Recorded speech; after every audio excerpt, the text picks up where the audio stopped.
Assalamualaikum warahmatullahi wabarakatuh. Nama saya Cici Susanti. Di sini saya akan mempresentasikan kasus asuhan keperawatan. Jadi di sini identitas klien hanya A, umur 20 tahun, agama Islam, pendidikan SMA, pekerjaan ibu rumah tangga, jenis kelamin perempuan, status perkawinan sudah menikah, alamat Jalan DS Kandolo, masukkan informasi keluarga penanggung jawabnya Tuan F, umur 33 tahun, jenis kelamin laki-laki, Jalan DS Kandolo, status menikah, hubungan suami. Tanggal masuk 18 September 2022, jam 9, Dikta Bougainville. Diagnosa medis, gastritis. Dari nomor register 1588 1967. Untuk keluhan masuk rumah sakit, nyeri ulu hati, mual, muntah, pusing kurang lebih 4 hari. Jadi di bagian ulu hati, pusing, mual, muntah. Beberapa sebelum masuk rumah sakit, pasien mengeluh nyeri atau bagian ulu hati rasanya menjalar di ulu hati depan hingga ke belakang tubuh. Rasa nyerinya di skala 7, pasien mengatakan merasa lebih baik jika dibawa baring. Nyeri yang muncul, hilang, datang juga disertai mual muntah. Hal ini membuat nafsu makan pasien menurun dan tidak bisa tidur nyenyak. Pasien mengatakan tidak mempunyai penyakit keturunan. Pasien tinggal serumah bersama suami dan anak. Pasien mengatakan tidak pernah dirawat di rumah sakit dan hanya berobat pada tenaga kesehatan dekat rumahnya. Sensasi sadar pasien ada respon yang tepat terhadap rangsangan. Sebelum sebelum masuk rumah sakit, pasien mengatakan tidak makan teratur, hanya 1 sampai 2 kali sehari. Pasien makan selalu habis 1 porsi, tidak memiliki pantangan makanan tertentu, dan minum 6 sampai 7 gelas setiap hari. Selama dirawat, pasien mengatakan makan dari rumah sakit tapi tidak habis, makan dengan jumlah porsi kecil dan sedikit demi sedikit, minum 6 sampai 7 gelas selama di rumah sakit. Pola eliminasi sebelum masuk rumah sakit, pasien mengatakan BAB selama di rumah teratur sebelum MAH kambuh. Setelah kambuh, MAH pun kurang lancar karena asupan nutrisi yang kurang akibat mual muntah. BAK selama di rumah bisa 5-6 kali. Selama di rumah sakit, pasien mengatakan BAB selama di rumah sakit tidak lancar, bisa 3 hari sekali, BAK lebih sering 7-8 kali. Pola aktivitas dan latihan, makan minum mandiri, mandi, dibantu oleh orang lain, toilet juga dibantu oleh orang lain, berpakaian dibantu oleh orang lain, mobilitas tempat tidur mandiri, berpindah mandiri, ambulasi atau room mandiri. Pola perseptualnya penglihatan bagus, normal, pendengaran normal, pengasapan normal, penciuman normal, sensasi sadar. Pola tidur dan istirahat, pasien mengatakan tidur malam lebih awal sekitar jam 8-9 malam, bangun di pagi hari saat subuh untuk sholat dan beraktivitas seperti biasanya. Selama sakit, pasien mengatakan saat di rumah sakit, pasien mengeluh tidak tidur nyenyak dan sering terbangun tidur di atas jam 9 malam. Pelaporan hubungan, pasien mengatakan hidup dengan suami dan anak-anaknya. Pasien sudah menikah. Ketika pasien sakit, suami dan anak-anaknya selalu memberikan semangat lebih agar bisa cepat sembuh. Pasien mengatakan merasa stres ketika sakit mah yang dialami kambuh karena nyeri yang sakit. Pasien mengatakan ketika penyakit yang diderita kambuh, keluarga selalu memberi dukungan. Pola nilai kepercayaan, pasien mengatakan sangat percaya kepada Allah Subhanahu wa Ta'ala bahwa musibah penyakit yang dialami pasti ada hikmahnya dan bisa menjadi penggugur dosa. Untuk pemeriksaan fisik, keadaan kompos mentis, tekanan darah 130/80, nadi 100, suhu 36,6 derajat, pernapasan 18 kali per menit. Kesadaran kompos mentis DC-19, kepala bentuk kepala bulat, rambut hitam, kulit kepala bersih, tidak ada nyeri tekan, wajah lonjong, tidak ada nodul. Mata, konjungtiva tidak anemis, palpebra normal, sklera tidak ikteri, pupil normal. Telinga bentuk simetris sejajar dengan mata, tidak ada benjolan maupun lesi. Hidung bentuk simetris, tidak ada keluhan dan kelainan pada hidung. Mulut, lidah bersih, eh, bibir kering, gigi ada yang berlubang bagian geraham. Tidak terdapat pembesaran kelenjar tiroid. Paru-paru infeksi dada simetris, tidak ada luka jejas, benjolan, tidak ada memar. Palpasi tidak ada benjolan dan nyeri tekan, perkusi tidak ada bunyi dullness dan hypersonor. Okustasi, suara nafas normal, tidak ada terdengar wheezing atau ronki. Jantung, infeksi tampak simetris, tidak ada pembengkakan, tidak ada lesi. Palpasi tidak ada benjolan dan nyeri tekan, perkusi, suara peka, auskultasi bunyi dentung normal. Infeksi, Abdomen tampak simetris, tidak ada pembengkakan, tidak ada lesi. Bising usus 12 kali per menit. Perkusi timpani, palpasi, terdapat nyeri tekan pada bagian epigastrium skala 7. Kulit tidak ada lesi atau gangguan kulit yang tampak pada pasien. Genitalia, pasien mengatakan tidak ada keluhan pada genitalia. Untuk ekstremitas terpasang iya, tekan tangan kanan kekuatan otot itu 6/6, tangan kiri otot juga 6/6, kaki kanan kiri juga 6/6, ke kiri kekuatan otot 6/6.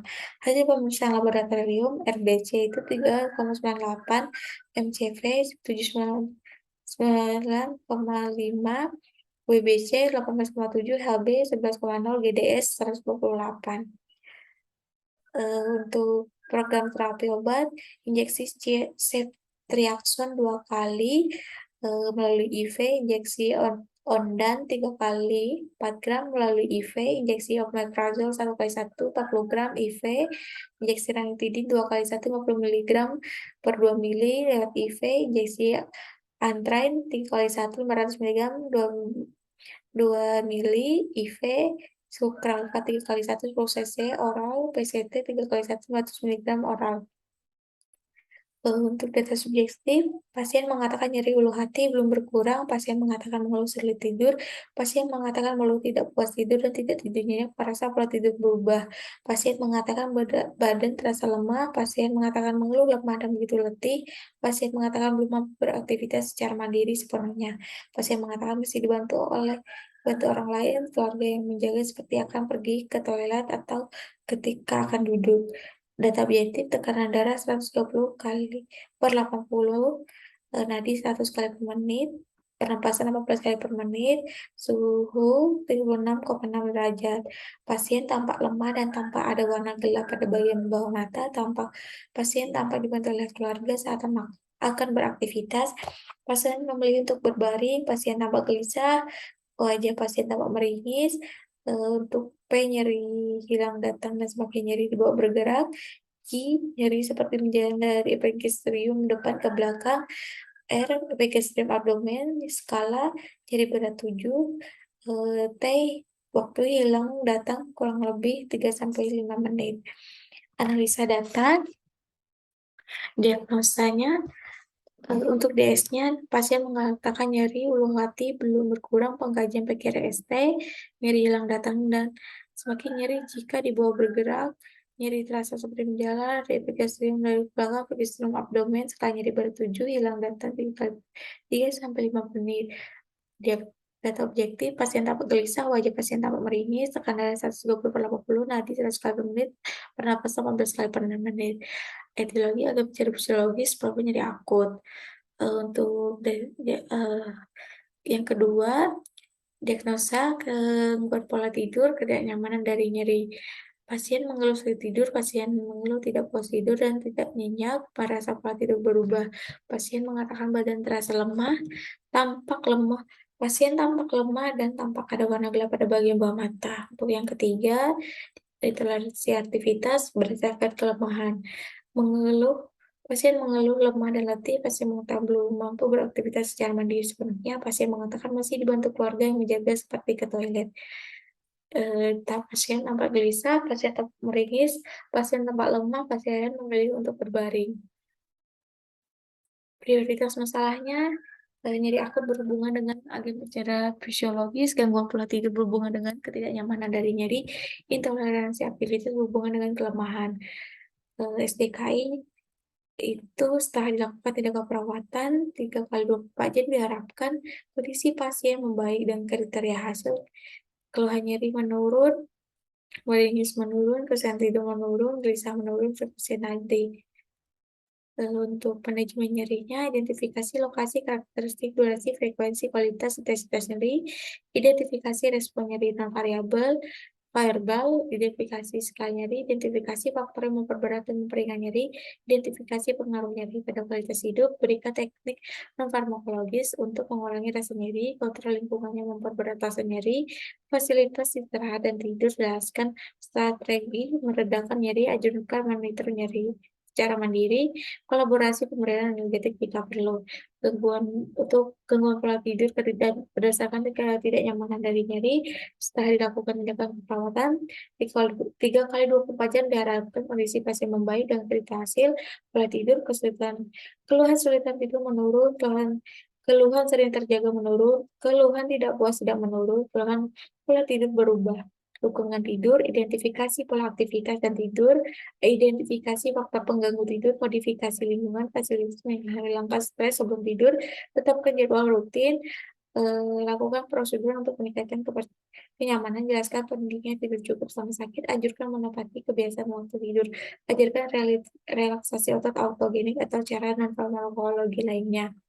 Untuk intoleransi aktivitas berdasarkan kelemahan, setelah dilakukan tindakan keperawatan 3 kali 24 jam diharapkan kondisi pasien membaik dengan kriteria hasil toleransi aktivitas, keluhan lelah menurun, perasaan lemah menurun.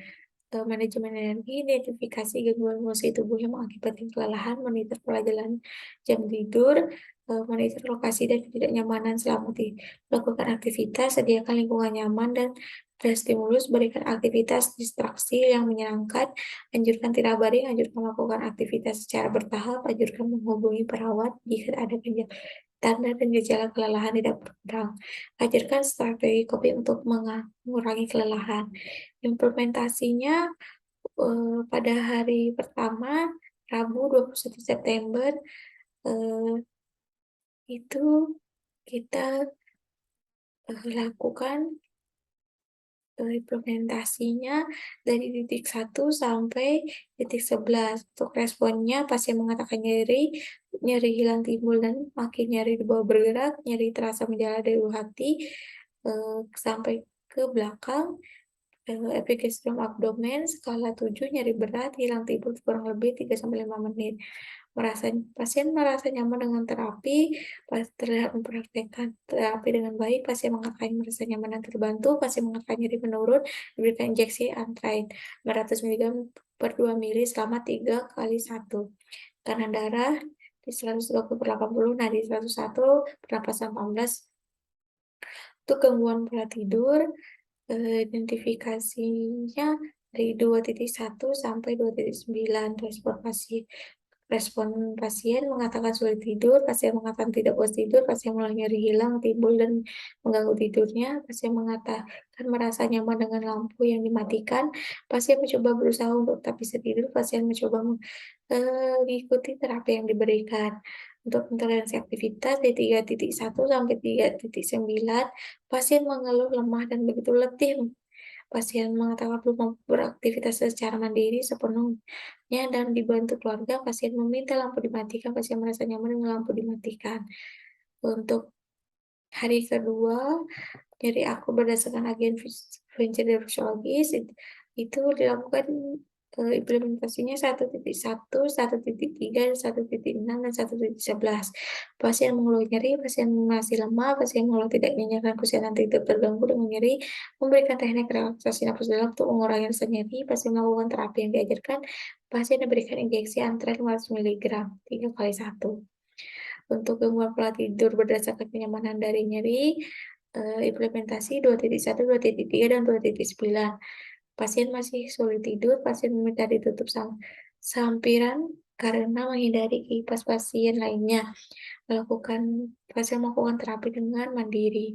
Intoleransi aktivitas berdasarkan kelemahan, yaitu implementasi 3.4, 3.6, 3.7, pasien tampak lemah, pasien tampak duduk berbicara dengan perawat, pasien mengatakan perlahan sudah bisa untuk duduk dan berdiri secara mandiri, pasien masih lemah namun sudah lebih nyaman dari hari kemarin. Untuk evaluasinya,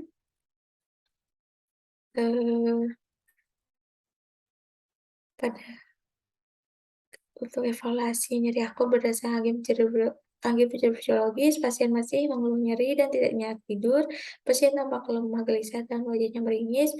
Untuk nyeri akut masih belum teratasi, lanjut intervensi dari 1.1 sampai 1.11. Untuk gangguan pola tidur, berdasarkan ketidaknyamanan dari nyeri, pasien masih mengeluh sulit tidur, pasien tampak lemah dan gelisah serta ada warna gelap di bagian bawah mata, Pola tidur terganggu, masalah belum teratasi, lanjutkan intervensi 2.1 sampai 2.8.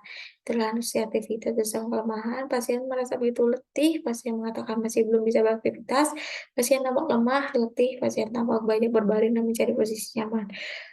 Interaksi aktivitas belum teratasi, lanjutkan intervensi 3.1 sampai 3.9. Untuk hari kedua, diagnosa pertama, pasien masih mengeluh nyeri, pasien tampak lemah gelisah dan wajahnya meringis, masih belum teratasi. Lanjut intervensi 1.1, 1.3, 1.6, 1.11. Gangguan pola tidur berdasarkan ketidaknyamanan dari nyeri, pasien mengeluh sulit tidur, pasien tampak lemah, masalah belum teratasi, lanjutkan intervensi 2.1, 2.3, 2.9. Diagnosa ketiga intoleransi aktivitas berdasarkan kelemahan, pasien masih merasa lemah, pasien sudah mulai bisa beraktivitas mandiri, masalah belum teratasi, lanjutkan intervensi 3.4, 3.6, 3.7. Hari ketiga, nyeri akut berdasarkan aktivitas fisiologis, pasien tidak nyeri lagi, pasien dalam kondisi membaik, masalah teratasi, intervensi dihentikan. Diagnosa kedua, pasien sudah bisa tidur nyenyak, kondisi membaik, masalah teratasi, intervensi dihentikan.